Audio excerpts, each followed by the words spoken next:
خبر شامل کریں گے میو نیوز کی رپورٹ کے مطابق جہلم سے تعلق رکھنے والے متنازع اسکالر انجینئر محمد علی مرزا کو وفاقی تحقیقاتی ادارے نے توہین مذہب کے الزام میں گرفتار کر لیا ہے۔ عدالت نے اس کو 7 روزہ جسمانی ریمانڈ پر تفتیشی اداروں کے حوالے کر دیا ہے تاکہ سوشل میڈیا پر شائع ہونے والے مواد اور دیگر شواہد کی جانچ پڑتال کی جا سکے۔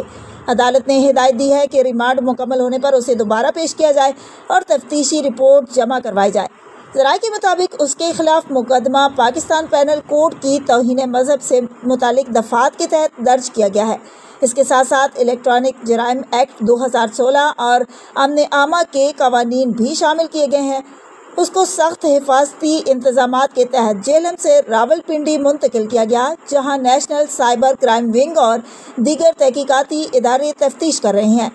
قابل ذکر بات یہ ہے کہ عدالتی کارروائی کے دوران انجینئر محمد علی مرزا کی طرف سے کوئی وکیل پیش نہیں ہوا اور نہ ہی اس کے ہزاروں فالوورز جن کو یہ کہتا ہے کہ میرے حامی ہیں اور شاگرد کہتا رہا ہے، ان میں سے کسی فالوور یا حامی نے عدالت میں اس کا دفاع نہیں کیا اور پیشی کے موقع پر صرف تحقیقاتی اداروں کے اہلکار موجود تھے جو اسے عدالت کے سامنے لائے۔ اس سے قبل سوشل میڈیا پر اس کے چاہنے والوں کی بڑی تعداد سرگرم دکھائی دیتی تھی، مگر عدالت میں کسی نے بھی اس کی نمائندگی یا حمایت نہیں کی۔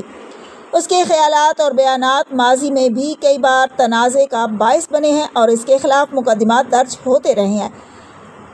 حالیہ گستاخانہ بیانات پر مختلف مذہبی اور سماجی حلقوں کی طرف سے شدید رد عمل آنے پر گرفتاری عمل میں آئی ہے۔ تمام سماجی اور مذہبی حلقوں کی جانب سے گرفتاری کو قانون کے مطابق قرار دیا گیا ہے۔ اطلاعات ہیں کہ اس کی اکیڈمی کو بند کر دیا گیا ہے اور اس کا ذاتی ریکارڈ اور دستاویزات قبضے میں لے کر مزید تحقیقات کی جا رہی ہیں۔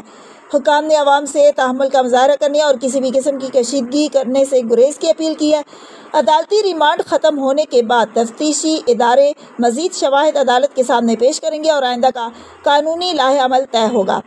حساس نوعیت کا یہ مقدمہ نہ صرف ملکی میڈیا بلکہ عوامی سطح پر بھی بھرپور توجہ کا مرکز بنا ہوا ہے اور آنے والے دنوں میں اس حوالے سے مزید پیش رفت متوقع ہے۔